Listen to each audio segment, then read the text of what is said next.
Captain Mirai sat in her office watching the security video for the 7th time. Each time she watched it, her 4 stomachs hurt more. She had been in charge of security at the Galactic Academy for 20 years. She had seen many strange things, but nothing like this. On her screen, she could see Cadet Hyun sleeping. He was curled up against something large and black. The creature's massive body was wrapped around him protectively. One of its 6 legs served as Hyun's pillow. Every few minutes, the creature would lift its head and look around, checking for danger, making sure its human was safe. Then it would use its tongue to gently groom Hyun's hair. That tongue had dissolved starship armor 2 days ago. Captain Mirai pressed a button. Instructor Vexithorian appeared on her screen. He looked tired, very tired. His skin was a dull gray color that meant stress in his species. "Explain to me," Captain Mirai said slowly, "how one of your students is currently napping with what our database calls a Class A uncontainable threat." Vexithorian's skin flashed several colors. None of them were good. "Captain, I have no explanation.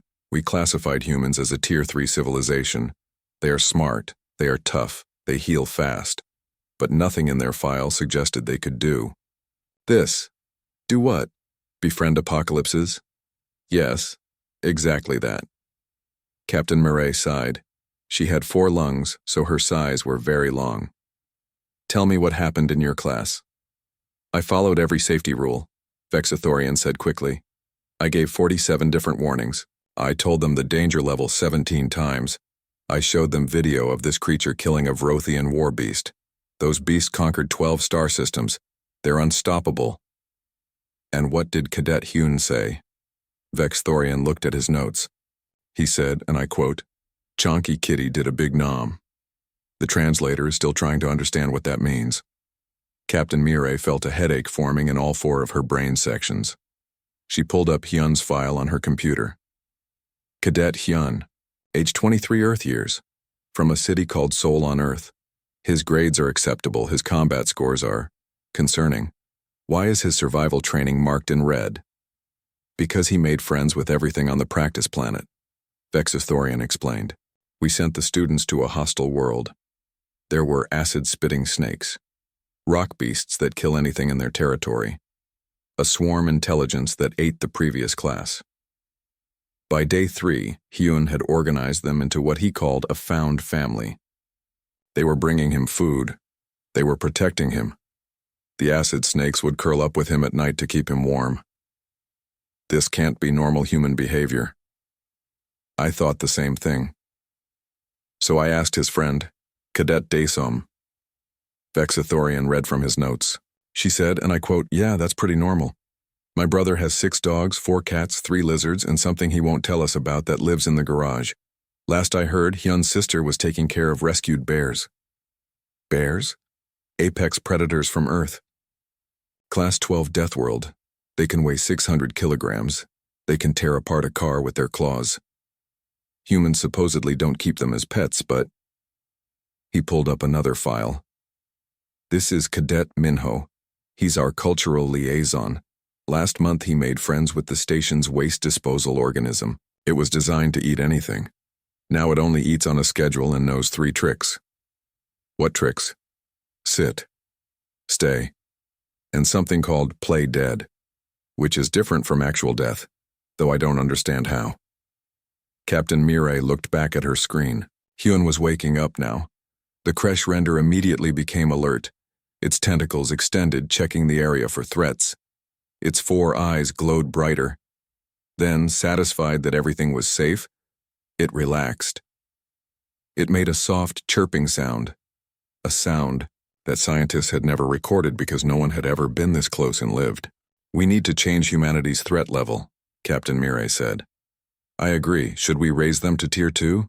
No. We need a completely new classification." She closed the file with a wave of her hand. Tier S. S for superior, S for stop bringing them monsters because they'll just make friends with them. Vexithorian made a sound that his translator couldn't process. It might have been a laugh or a cry for help. "What do we do now?" "We test this. We need to know if this is just Hyun or if all humans are like this." She pressed another button. A new file opened. This is Cadet Yunji. She's in the xenobiology lab right now. She found something 3 days ago near the waste processing unit. She said it looked sad. The video showed a young human woman. She was holding a bottle, feeding something that looked like it shouldn't exist. It was a mass of tentacles and teeth and darkness. It made sounds that hurt to hear. Its body existed partially in normal space and partially in somewhere else, somewhere that made people's eyes hurt to look at. Is that a baby voidborn? Vexithorian's voice went very high. Those are Type X classified. They live in the vacuum of space. They eat dark matter. They can't exist in normal space. She calls it Noodle. She named it Noodle. It follows her to class. Yesterday it sat through her entire lecture on quantum biology. It took notes. How can it take notes? It doesn't have hands. We don't know. But it got an A on the quiz. Vexithorian was quiet for a long moment. His skin cycled through every color in his species' emotional range, and then invented some new ones, Captain Mirai continued. Then there's Cadet Junho. He heard about our void wasp problem in Section 7. Every species in the galaxy feared void wasps. They were the size of a human arm. They could phase through walls. Their venom caused hallucinations where you saw the heat death of the universe. Section 7 had been abandoned for 3 years because of them. Junho went into Section 7 alone. No protective suit, no weapons. He came back 6 hours later with the Void Wasp Queen on his shoulder. He set up a hive and he's selling something called cosmic honey in the station store. That's impossible. The Queen would have killed him on sight. Her name is Queenie. She does tricks for sugar water. Vexithorian put his head in his hands, or the closest thing his species had to hands. What do we tell the Galactic Council? The truth. Humans are more dangerous than we thought, but not because they're violent, because they weaponize friendship. How do you weaponize friendship? I don't know, but humans figured it out.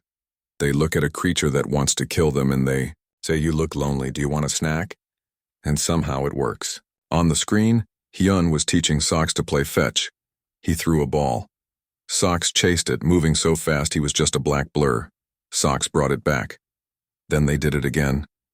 The creature that had killed dozens of trained soldiers was playing fetch like a happy dog.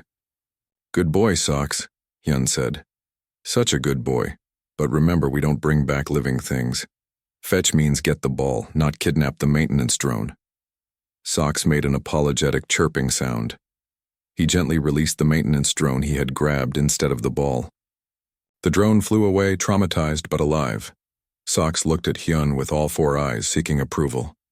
"It's okay, buddy. You're still learning. Try again." Captain Mirai made her decision. "I'm calling an emergency meeting of the Xenobiology Council. We need to reclassify humans immediately." "As what?" "I don't know yet. But we need a new category. Something that explains how they can look at a creature designed by evolution to be the perfect killer and see a friend who needs belly rubs." "Maybe," Vexithorian said quietly. "We've been thinking about this wrong." "What do you mean?" "We always thought the most dangerous thing about Deathworlds was the predators. The creatures that kill. But maybe the most dangerous thing is the creature that survives by making friends with the killers." Captain Mirai thought about this. She thought about humans living on a planet where everything was trying to kill them, where giant bears and wolves and big cats roamed, where the plants were poisonous and the weather was deadly, and humans survived. Not by being the strongest or the fastest or the most poisonous. They survived by looking at those deadly things and saying, "Hello, friend." "That's terrifying," she said. "That's humanity." In the training hall, Hyun had taught Socks to sit. The massive creature sat on his haunches, tail wrapped around his body, looking up at Hyun with adoration in all 4 glowing eyes. "Who's the best student?" "You are." "Yes, you are." Socks' purr was strong enough to make the lights flicker. Vexithorian added one final note to his report. "Personal note, I no longer understand my universe. Requesting extended leave to question all my life choices." The Galactic Xenobiology Council met in the Quarantine Wing's observation deck. They chose this room because it had 6 emergency exits and a direct path to the escape pods. When dealing with the most dangerous creatures in the galaxy, it was good to be able to run away quickly. Professor Telmara floated at the head of the table. Her species was made of living crystal. She had spent 12,000 years studying dangerous organisms. She had cataloged over 10 million deadly creatures. She thought she had seen everything. She was wrong. "Colleagues," she said, activating the holographic display, "we have a situation." The assembled scientists watched the video. 3 Kresh renders walked in a line following a human male. The human was Hyun. The creatures followed him like baby ducks following their mother. He had named them Socks, Mittens, and Chairman Meow. "That's impossible," said Dr. Kovich. He adjusted his protective atmosphere suit nervously. "Kresh renders are solitary hunters. They kill each other when they meet. They have no pack behavior. They have no social structure. They don't cooperate. They don't—" On the screen, Chairman Meow gently pushed Socks away from Hyun's lunch. Then Chairman Meow divided the food into 3 equal portions, 1 for each Kresh render. They ate peacefully together while Hyun made happy sounds and told them they were being very good at sharing. "How is the human still alive?" whispered Professor Yura. She was a being made of gas, and her fear was condensing into visible clouds around her form. "That's not the concerning part," Telmara said. She changed the video. "This is from the Xenobiology lab." The new video showed a human female named Yunji. She was in a sealed research chamber. She was bottle-feeding something that looked like nightmares given physical form. It was a mass of tentacles, teeth, and cosmic horror. Parts of it existed in dimensions that hurt to look at. "Is that a baby Voidborn?" Dr. Kovich's suit lost pressure from shock. The alarm started beeping. He quickly repressurized while still staring at the screen. "Those are Type X classified. They exist in hard vacuum. They eat dark matter. They shouldn't be able to survive in normal space." She calls it Noodle. It follows her to class. But how did she even find it without dying? She said it looked sad. It was near the waste disposal. She gave it a blanket and some warm milk. Warm milk? It feeds on the fabric of space-time. It also likes warm milk, apparently. Professor Yura's fear clouds had grown so thick they triggered the hazmat alarms. Red lights started flashing. "We need to quarantine all humans immediately." This is clearly some kind of mind control. They're using psychic powers to control these creatures. "We tested for that," Telmara interrupted. "No psychic activity. No pheromone manipulation. No technological signals. We even brought in the Hive Mind Collective to check. They can detect any form of mental influence, and what did they find? The Hive Mind wants humans to adopt them. Apparently, the human researchers kept bringing them snacks and asking about their feelings. Now 17% of the Hive Mind identifies as human adjacent. They're requesting permission to call the humans mom." The room fell into shocked silence. The Hive Mind Collective was billions of beings sharing one consciousness. They had no concept of family, no concept of parents. Until they met humans, Dr. Kovich finally spoke. His voice was very small. "What does Earth's government say about this?" Telmara pulled up a document. "I contacted their diplomatic corps. They seemed unsurprised. They sent us this file. It's titled, 'Common Earth Household Pets and Why You Shouldn't Panic.'" The document appeared in the holographic display. Dr. Kovich read out loud. "Dogs evolved from apex predators called wolves. Humans brought them into their homes. Now dogs experience joy from chasing balls and chewing on cloth toys. Cats, obligate carnivores that humans allow to live in their houses despite the cats regularly killing local wildlife for fun. Ferrets, classified as liquid in some regions due to their ability to squeeze through any gap." He stopped reading. "This can't be real. It gets worse," Telmara said. "Their pest control specialist, Cadet Junho, heard about our void wasp infestation." Every scientist in the room shuddered. Void wasps were the reason they had abandoned Section 7. The wasps were as big as a human arm. They could phase through walls. They could fly through solid matter. Their venom caused hallucinations where you experienced the heat death of the universe. Dozens of security teams had tried to clear them out. All had failed. Junho went into Section 7 alone. No protective gear. No weapons. He came back 6 hours later with the Void Wasp Queen riding on his shoulder like a pet bird. He set up an apiary. He's selling cosmic honey in the station store. An apiary? As in a bee farm? Yes. He says the wasps just needed a proper home and someone to appreciate them. The queen is named Queenie. She does tricks for sugar water, Professor Ura's fear clouds achieved sentience and tried to escape the room through the air vents. This is madness, Dr. Kovic said. We need to classify this behavior. We need to understand it. That's why I called this meeting, Telmara said. We need to update humanity's xenobiological profile. Currently, they're classified as normal carbon-based life forms. I propose a new classification. She pulled up the new profile. Every scientist in the room read it. Then read it again. Then sat in stunned silence. Pretty rare. Humanity classification. Apex friendship predator threat level. Catastrophic to the concept of dangerous organisms. Special containment procedures. Do not expose to creatures you wish to remain threatening. Notes. Will befriend anything. Literally anything. Have observed humans form emotional bonds with robots, plants, rocks, that section of hull plating in Corridor B that makes a funny noise when you walk past it. Current theory is that humans evolved in an environment so hostile that their survival strategy became befriend or die trying. They got very good at it, too good. Possibly the most dangerous species in the galaxy, because they can neutralize any threat by making friends with it. This is your proposal? Dr. Kovic said. We classify them as friendship predators. Do you have a better explanation for how they turn galaxy-ending threats into therapy support animals? No one did. I want to add something, said Professor Ura. Her fear clouds were slowly dissipating now. We need to study their homeworld. We need to understand what kind of environment creates this behavior. Telmara pulled up Earth's file. Class 12 Deathworld. Extreme weather patterns. Natural disasters regular and deadly. Apex predators on every continent. Venomous creatures in every ecosystem. Diseases that can wipe out populations. And humans. Humans who looked at all of this and decided to domesticate the wolves and make friends with the bears. They made friends with bears? Brown bears.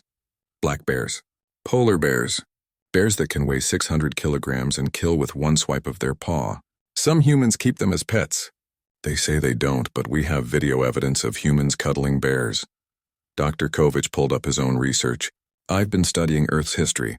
Did you know humans domesticated horses? Giant prey animals that can run at 55 kilometers per hour and kill with their kicks. Humans looked at these dangerous animals and thought, I'm going to ride on that thing's back.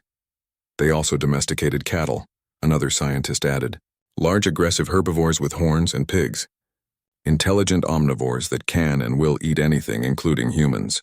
And chickens, which are descended from jungle fowl that had claws and aggressive territorial behavior. So humans survived on a death world, Professor Ura said slowly, by befriending everything that tried to kill them. Yes, and now they're doing it across the galaxy. Yes, we're doomed. Not doomed, Telmara corrected. Changed. The humans aren't dangerous because they want to hurt us. They're dangerous because they're changing the fundamental rules of the universe. For billions of years, survival meant being the biggest or the fastest or the strongest or the most poisonous. Humans proved that survival can mean being the friendliest. The vote was called. The new classification for humanity. Apex friendship predator. Everyone voted yes. What else could they do? I have one more video to show you, Telmara said. This is from this morning. The screen showed a human named Seojin. She was walking down the corridor with something floating behind her. The creature looked like a storm cloud made of razor blades and pure malice. It was a Class S threat. It had killed 17 people before they managed to contain it in a stasis field. That's a malice swarm, Dr. Kovic whispered. They're made of concentrated hatred and sharp objects. They can't be reasoned with. They exist only to cut and destroy. On the screen, Seojin turned around. Spike, honey, we talked about this. Inside voices, remember? We're in a corridor. The malice swarm made a sound like grinding metal trying to apologize. It condensed itself smaller, trying to take up less space and be less threatening. Good boy, Spike. Now come on, we're going to be late for class. The malice swarm followed her like a puppy made of hatred and razors, but still a puppy. I'm adding a note to the file, Telmara said. Warning, do not attempt to use dangerous creatures as deterrents against humans.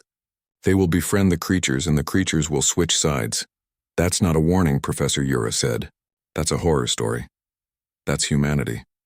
Back in his quarters, Hyun was teaching Chairman Meow to read. The massive Kresh render was surprisingly good at it. He pointed at letters. Grand Admiral Taejin materialized on the station in a flash of blue light. He brought 20 Void Commandos with him. These were the best soldiers in the galaxy.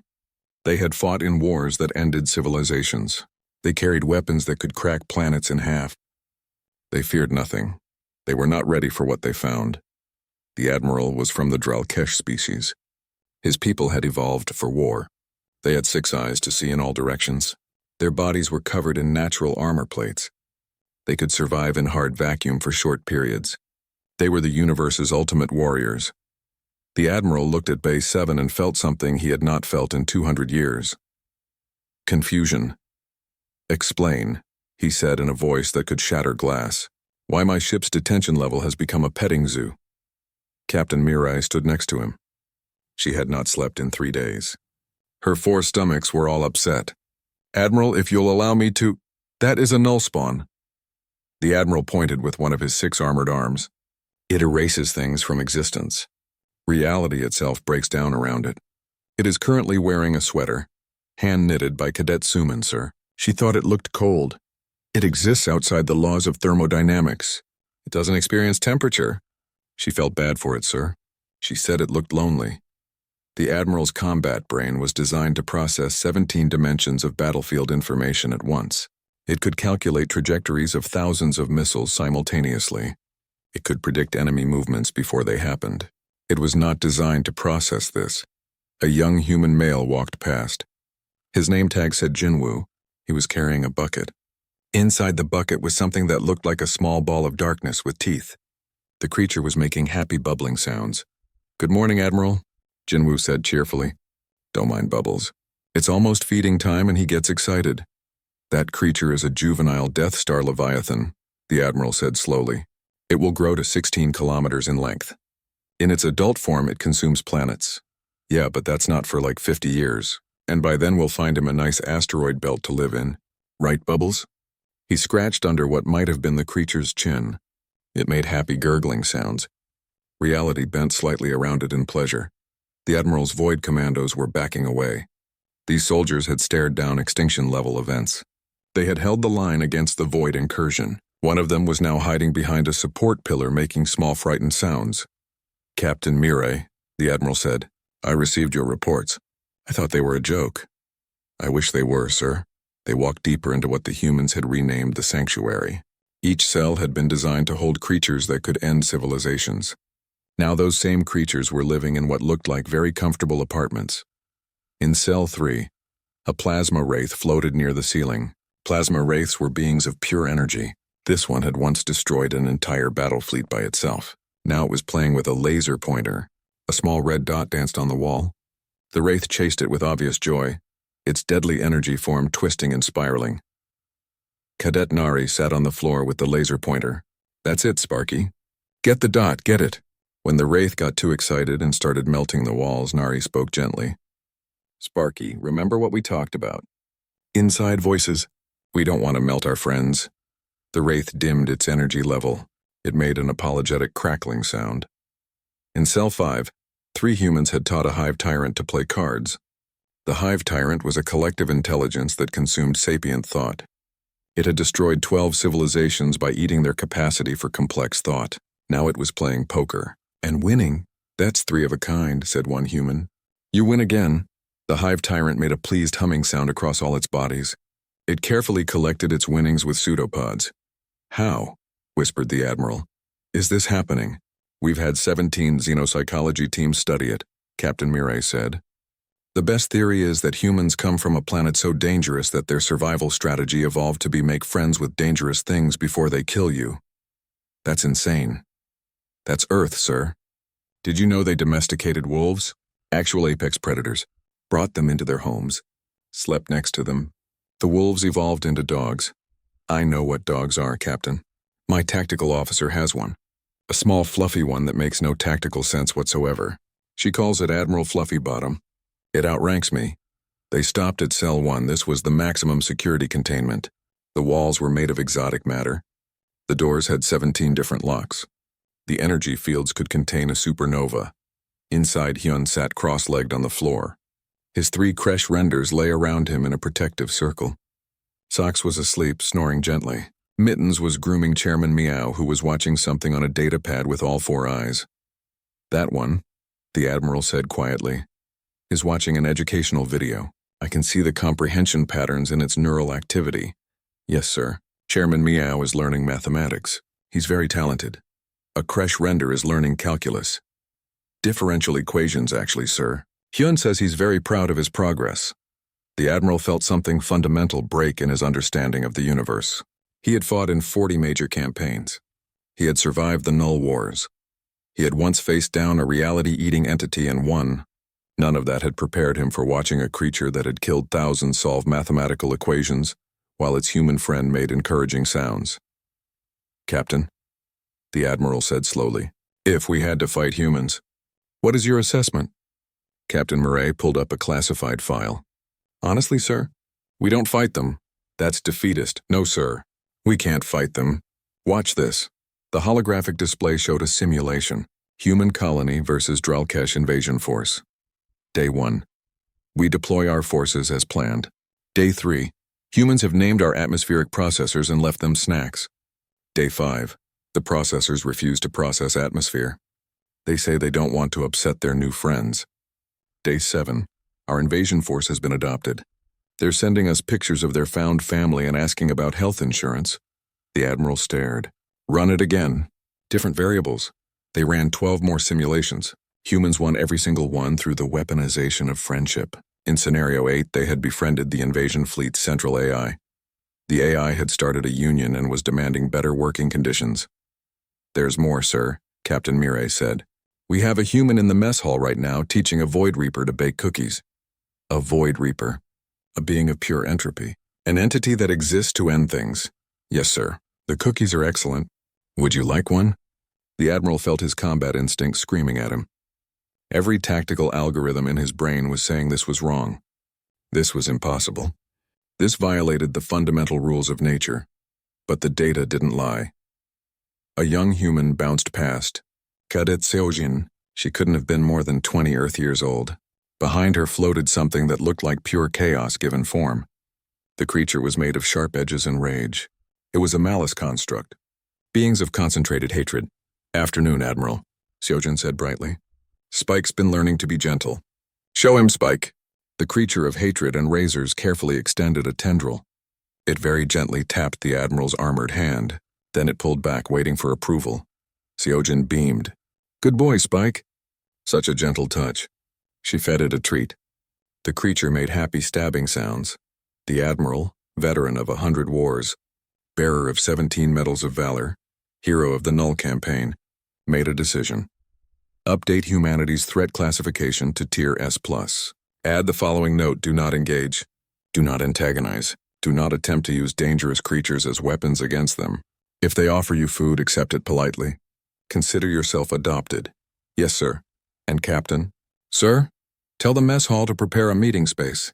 Apparently I have a meeting with a cookie-baking manifestation of entropy. Is that wise, sir?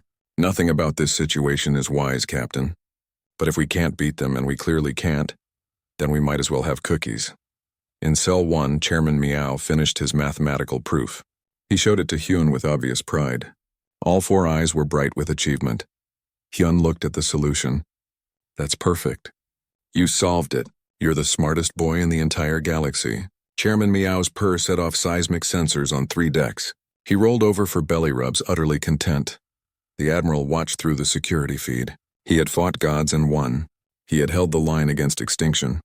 But this, watching humanity turn the galaxy's most dangerous creatures into students and friends and family, this was beyond anything he had ever encountered. They're not conquering the galaxy with weapons, he said quietly. No. Sir, Captain Mire agreed. They're conquering it with kindness.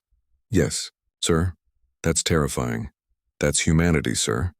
The Admiral went to his meeting. The Void Reaper's cookies were indeed excellent. The being of pure entropy was very proud of its baking skills and wanted to share recipes. The universe had fundamentally changed. And somehow humanity had done it with snacks and head scratches. The Galactic Unity Summit brought together representatives from 847 different civilizations. The meeting hall was enormous. It could hold a small moon inside.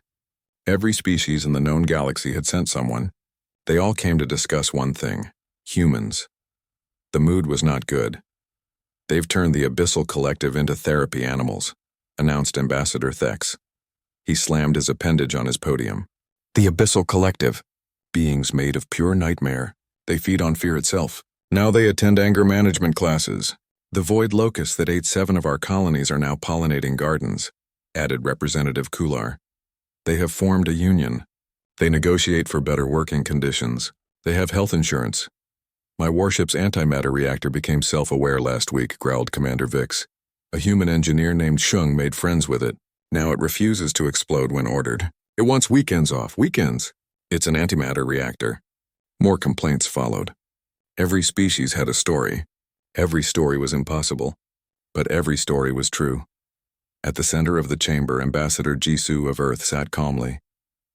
She looked relaxed. She looked happy. Next to her on the diplomatic platform was something that had no name. No one had ever seen it before and lived long enough to name it. It was a being of pure wrongness. Looking at it hurt. Being near it made people want to stop existing, until 3 weeks ago when Jisoo found it floating in deep space. She called it pudding. She taught it to enjoy having its ears scratched. Or what might have been ears, or what might have been portals to dimensions of screaming. The human threat must be contained, declared the Krillian Empress. Her voice carried authority. Her species had conquered 10,000 worlds. They are destabilizing everything. They turn weapons into pets. They make friends with extinction events. They must be stopped. Excuse me, Jisoo said politely. Dangerous, us? You've befriended 17 civilization-ending threats in 6 months. Well, yes, but they were lonely. The chamber exploded with noise, hundreds of voices speaking hundreds of languages. The translators struggled to keep up. Jisoo waited patiently. She scratched pudding behind what might have been an ear. The creature made happy sounds that caused 3 diplomats to temporarily experience enlightenment. When the noise died down, Jisoo spoke. I understand you're worried. Humans do things differently. But think about this. Every creature you feared we showed you was just misunderstood. Every monster was lonely. Every apocalypse just needed a friend. That's the problem, Ambassador Thex shouted. You don't see them as threats, because they're not threats. Not anymore. Jisoo stood up. Pudding shifted to give her room. You know what humans learned on Earth? We lived with wolves. We lived with bears and big cats and venomous everything. Literally everything on our planet tried to kill us. You know how we survived? We learned that almost anything will respond to kindness if you try hard enough. But the Kresh Renders killed hundreds. Were territorial because people hunted them for their scales. Now they're protected. Now they're sweet. The Void Wasps needed a proper ecosystem. Unyo gave them one. Now they're thriving and making honey. The thing currently serving as your chair. Jisoo looked down at Pudding. Was lost in space, scared, alone, just needed someone to care. She scratched under its chin. Pudding purred. The sound existed in frequencies that shouldn't be possible. Several diplomats started crying without knowing why. The Grand Chancellor spoke for the first time. It was a being of pure energy. It had existed since the beginning of the current universe. Its voice resonated across all dimensions. Ambassador Jisoo, your species has done something unprecedented. You have rendered obsolete our entire military structure, our threat assessments, our understanding of predator and prey. What do you propose we do? Jisoo smiled. I propose the Friendship Accords. A holographic document appeared. It was long, detailed, but its core principles were simple. Article 1. Any being, no matter how dangerous it appears, shall be evaluated for friendship potential before military action is considered. Article 2. Humans will establish companionship centers across the galaxy. These centers will rehabilitate misunderstood dangerous entities. Article 3. All civilizations must accept that sometimes the scariest things just need a hug and some snacks. Article 4. Void. Wasps are friends, not threats. Article 5. Everyone deserves kindness. Everyone. The chamber fell silent. Complete silence. 847 civilizations reading the same document. All thinking the same thing. This is insane. You cannot be serious, said Commander Vix. Completely serious. Look at the data. Since humans arrived at the Academy, hostile encounters are down 73%. Deaths from uncontainable threats are down 92%. Station morale is at an all-time high. Why? Because everyone has an emotional support apocalypse now. This is madness. This is diplomacy, Jisoo corrected. You've been trying to fight or contain these creatures for thousands of years. We asked them if they wanted to be friends. Most of them said yes. The Grand Chancellor pulsed thoughtfully. Its light shifted through colors that represented deep contemplation. And those who refuse friendship? Then we respect their boundaries and leave them alone. Consent is important in all relationships. From the gallery, Cadet Hyun raised his hand. He was supposed to be quietly observing. But humans had trouble with quiet observation. Also, we want to propose a cultural exchange program. My friend Chairman Meow wants to study xenobiology formally. He's written a thesis proposal. It's very good. Chairman Meow sat next to Hyun in the gallery. He wore a small graduation cap that Hyun had made. The creche render chirped proudly. His 3 rows of crystalline teeth somehow managed to look scholarly. You want to let the monsters into our universities? Ambassador Thek said flatly. They're not monsters, said Cadet Dasam. She was also in the gallery, still typing reports on her datapad. They're just differently socialized. Also, Chairman Meow's work on multidimensional mathematics is groundbreaking. I'm citing it in my own research. The vote was called. The chamber split into factions. Those who thought humanity was insane, and those who had already been befriended by humans and now brought baked goods to diplomatic sessions. The friendship accords passed. Barely. But they passed. 3 months later, the first companionship center opened on Nexus Station. Within 1 week, 17 previously uncontainable threats had been successfully socialized. The Abyssal Collective started a book club. They were currently reading classic literature and having very deep discussions about themes and symbolism. The Null Spawn learned to knit. It made scarves for everyone. The scarves existed in impossible geometries but were very warm. Chairman Meow defended his thesis with honors. He became the first creche render to receive a doctoral degree. The ceremony was very emotional. Hyun cried. Chairman Meow purred so loudly that the seismic sensors registered it as a minor earthquake. Grand Admiral Taijin attended the ceremony. He sat in the front row. He had stopped trying to understand how this was possible. He simply accepted it. I fought in the Null Wars, he said to Captain Mireille.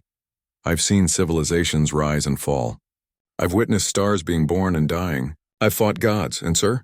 And watching an apex predator receive a doctorate because a human believed in him. That's the most remarkable thing I've ever seen. On stage, Chairman Meow received his diploma. He held it carefully in his jaws. He had worked hard for this. Studied for months. Hyun had helped him every step of the way. Had never doubted him.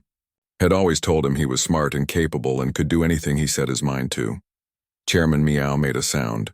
The translators worked to convert it. The message appeared on screens around the auditorium. I would like to thank my human. He saw more in me than teeth. He saw potential. He saw worth. He never gave up on me. The audience applauded.